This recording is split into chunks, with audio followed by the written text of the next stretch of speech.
Hello दोस्तों, आज अपने इस 16वें ऑनलाइन वीडियो के माध्यम से मैं आप सभी लोगों के साथ कल तक पढ़े गए topic active and passive voice के पढ़े गए एक सेंटेंस राम प्लेस क्रिकेट, जो कि हमें पता है प्रेजेंट इंडेफिनिट टेंस का एक सेंटेंस होता है, उससे आगे की तरफ चलेंगे। दोस्तों, जैसा कि हमने कल देखा था, हमने एक सेंटेंस एग्जाम्पल के तौर पर एक्टिव एंड पैसिव वॉइस को समझने के लिए यूज करा था।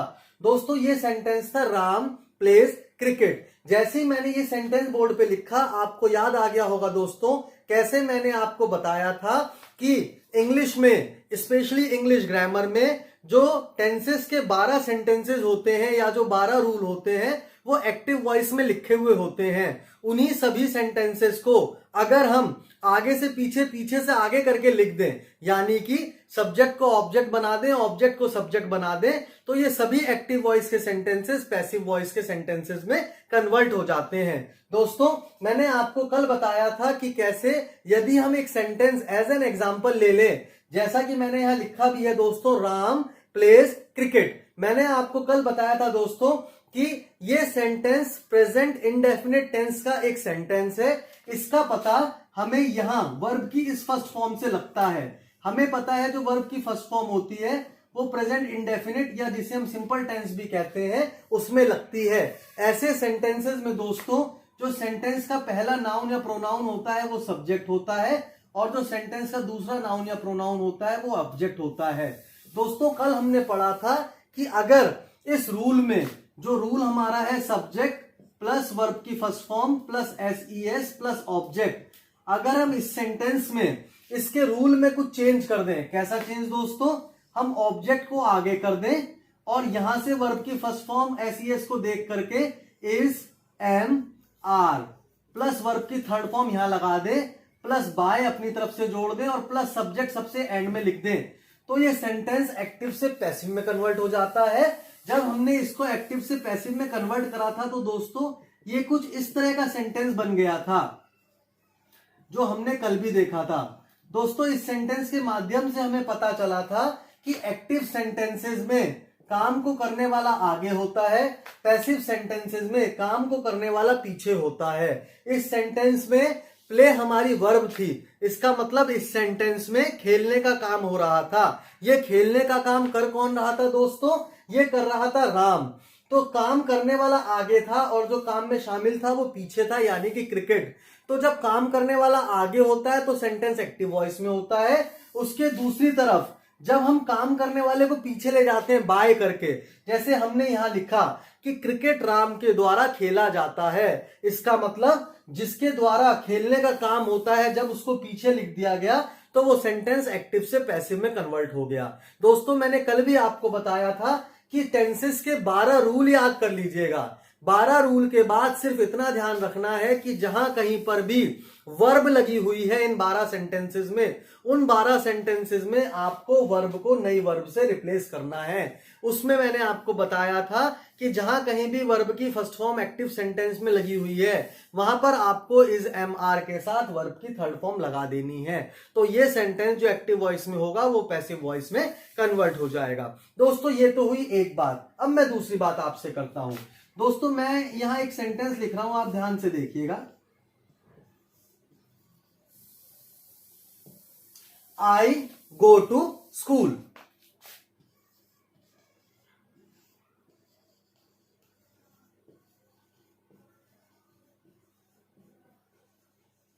दोस्तों, मैंने दूसरा ये लिख दिया, she dances on the stage. आप इन दोनों सेंटेंसेस को ध्यान से देखिएगा दोस्तों। अगर मैं आगे से इन सेंटेंसेस को आपके सामने क्लियर करना शुरू करूं कि मेरा इन सेंटेंसेस को लिखने का मंतव्य क्या है, तो आपको समझ में आएगा दोस्तों कि सबसे पहले मैंने देखा इस सेंटेंस में, यहां पर आई सब्जेक्ट है, आई प्लूरल है। इस सेंटेंस में शी सब्जेक्ट है, शी सिंगुलर है। यहां पर वर्ब की फर्स्ट फॉर्म लगी है क्योंकि आई एक प्लूरल सब्जेक्ट है।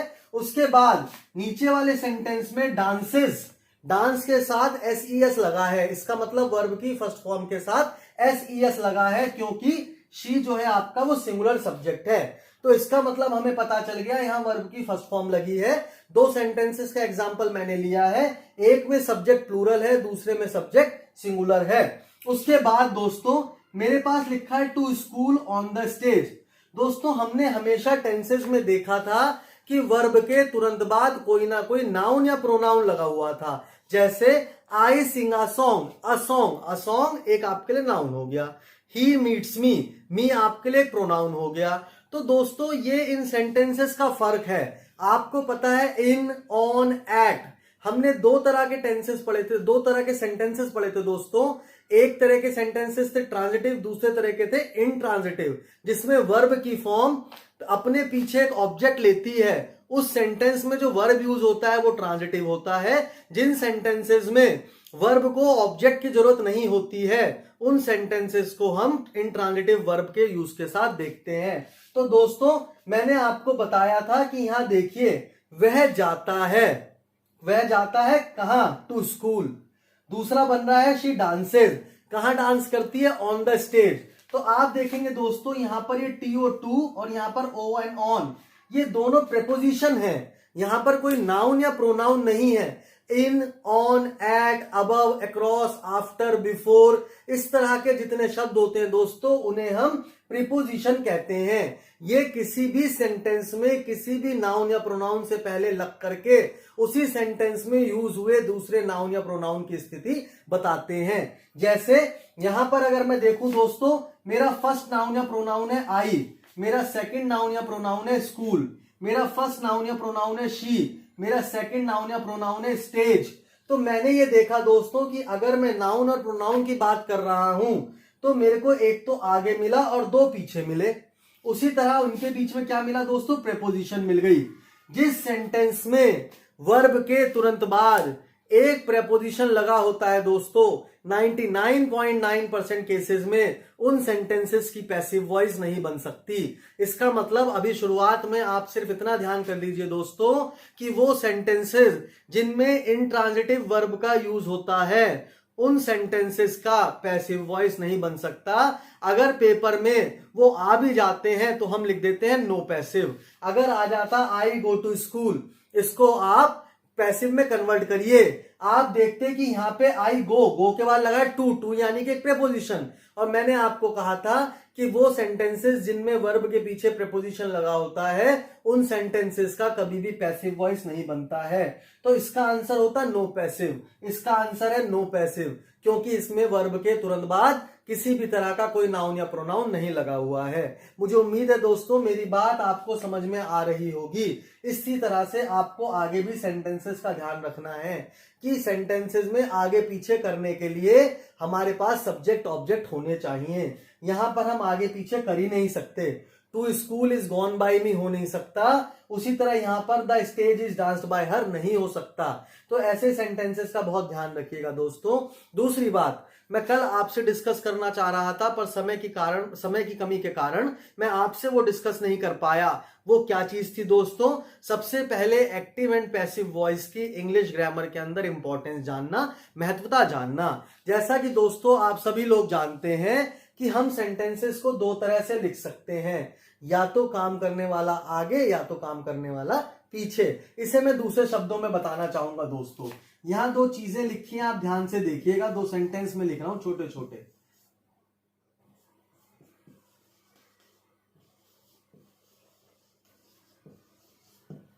दोस्तों मैंने बोर्ड पर तो छोटे छोटे सेंटेंसेस लिख दिए, इन्हें आप दो क्लॉजेस भी कह सकते हैं छोटी छोटी, क्योंकि इनमें सब्जेक्ट भी है और एक वर्ब भी है। इन दोनों ही सेंटेंसेस में आप देखिएगा दोस्तों, यहां पर लिखा है आई सेलेक्टेड, यहां पर लिखा है आई एम सेलेक्टेड। मैंने आपको बताया था दोस्तों ये जो सेलेक्टेड है इसकी तीन फॉर्म होती हैं दोस्तों, सेलेक्ट, सेलेक्टेड एंड सेलेक्टेड। ये तीन फॉर्म मैंने यहां लिख ली दोस्तों। अब आपको एक बात बहुत क्लियरली समझ में आ रही होगी कि ये वर्ब की सेकंड फॉर्म है और ये पास्ट इंडेफिनिट टेंस है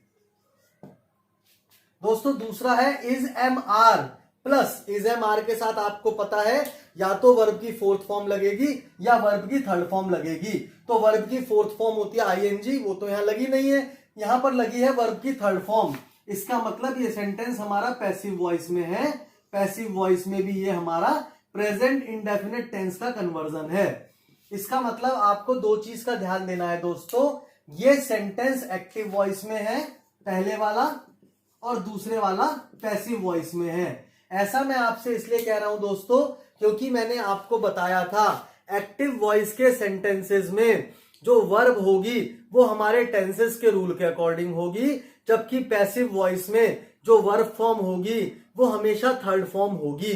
तो यहां पर मैंने देखा कि इज एम आर के साथ थर्ड फॉर्म लगी हुई है, तो मेरे दिमाग में एकदम आ जाना चाहिए कि इज एम आर के साथ थर्ड फॉर्म तो मैंने यहां पर लगाना सीखा था। इसका मतलब दोस्तों अब मुझे एक बात समझ में आ रही है कि मेरा लिखा हुआ पहला एग्जाम्पल एक्टिव है, मेरा लिखा हुआ दूसरा एग्जाम्पल पैसिव है। अब मैंने यहां पे ऐसा क्यों लिखा दोस्तों, आई सेलेक्टेड, इसका मतलब अगर आप मैं इस सेंटेंस को पूरा कर दूं तो ये सेंटेंस बनेगा आई सेलेक्टेड हिम।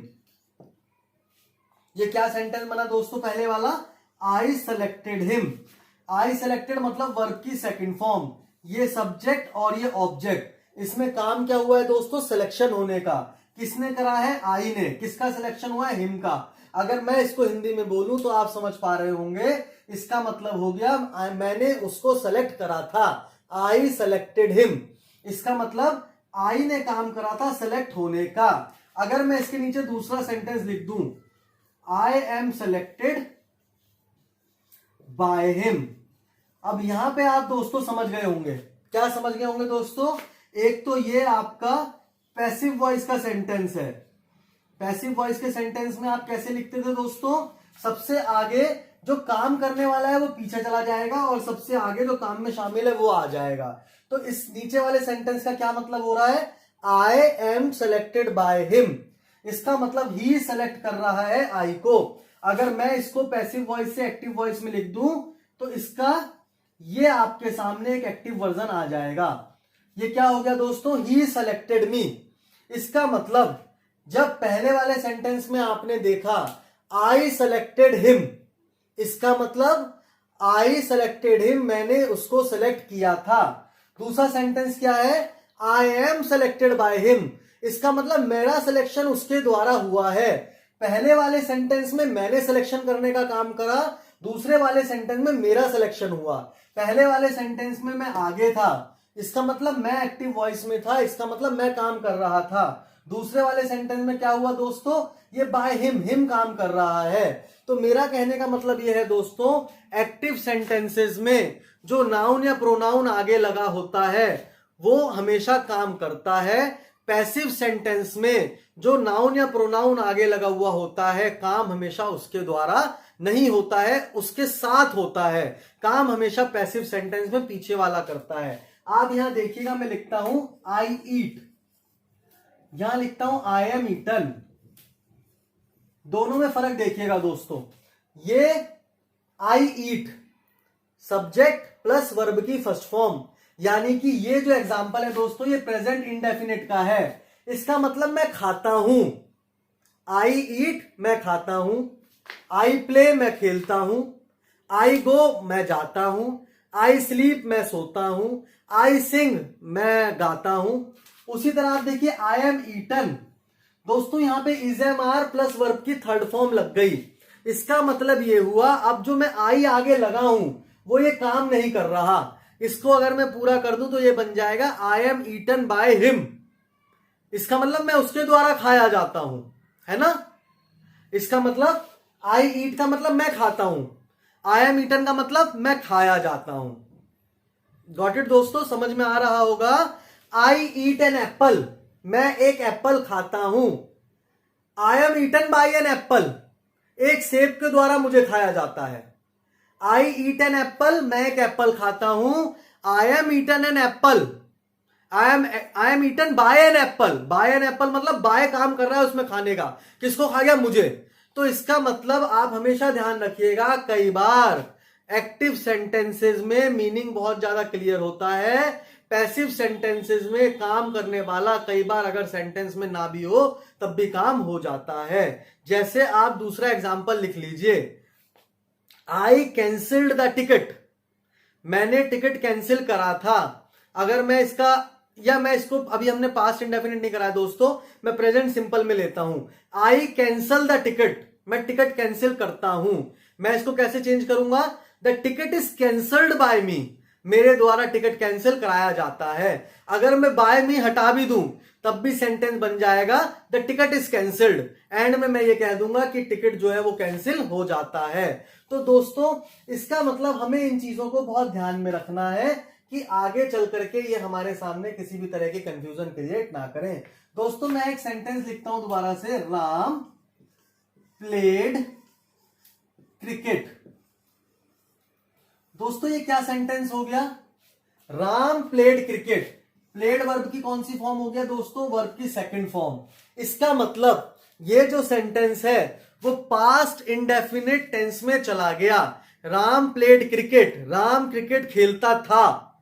पहले था Ram place cricket, Ram cricket खेलता है। उसको हमने क्या करा था दोस्तों? सब्जेक्ट प्लस वर्ब की first form plus SES plus object. Change कैसे करा था? ऑब्जेक्ट आगे कर दिया था, इजएमआर बीच में कर दिया था, वर्ब की थर्ड फॉर्म पीछे कर दी थी और बाय प्लस सब्जेक्ट लिख दिया था। यहां जो रूल बनेगा दोस्तों वो बनेगा object plus was oblique verb plus verb की third form plus by plus subject. ये हमारा आज का रूल है दोस्तों। Object plus was oblique verb plus verb की third form plus by plus object. ये लर्न करने के लिए हमारा आज का टेंस का रूल है। कल हमने प्रेजेंट इंडेफिनिट टेंस लिया था, आज हमने पास्ट इंडेफिनिट टेंस ले लिया दोस्तों। कल हमारे पास वर्ब की फर्स्ट फॉर्म थी, आज वर्ब की सेकंड फॉर्म है। वर्ब की सेकंड फॉर्म को कैसे चेंज करते हैं? वॉज वर्ब प्लस वर्ब की थर्ड फॉर्म में। तो जो राम प्लेड क्रिकेट है वो बन जाता है दोस्तों, क्रिकेट सबसे आगे आ जाएगा, क्रिकेट वॉज वर्ब में से वॉज ले लीजिएगा, प्ले की थर्ड फॉर्म प्लेड ले लीजिएगा, बाय राम। तो जो आज का सेंटेंस बनेगा दोस्तों वो बनेगा cricket was played by Ram. आज हमें कुछ चीजों को ध्यान भी रखना है दोस्तों कि जिन सेंटेंसेस में जो वर्ब यूज हुई है अगर वो इंट्रांजिटिव है, मतलब उसके पीछे ऑब्जेक्ट नहीं लगा हुआ है, अगर ऑब्जेक्ट प्रीपोजिशन लेके लगा है, ऐसे केसेस में हम एक्टिव से पैसिव वॉइस में कन्वर्ट नहीं करेंगे, वहां पर आंसर होगा नो पैसिव। पहली चीज हमने ये सीखी।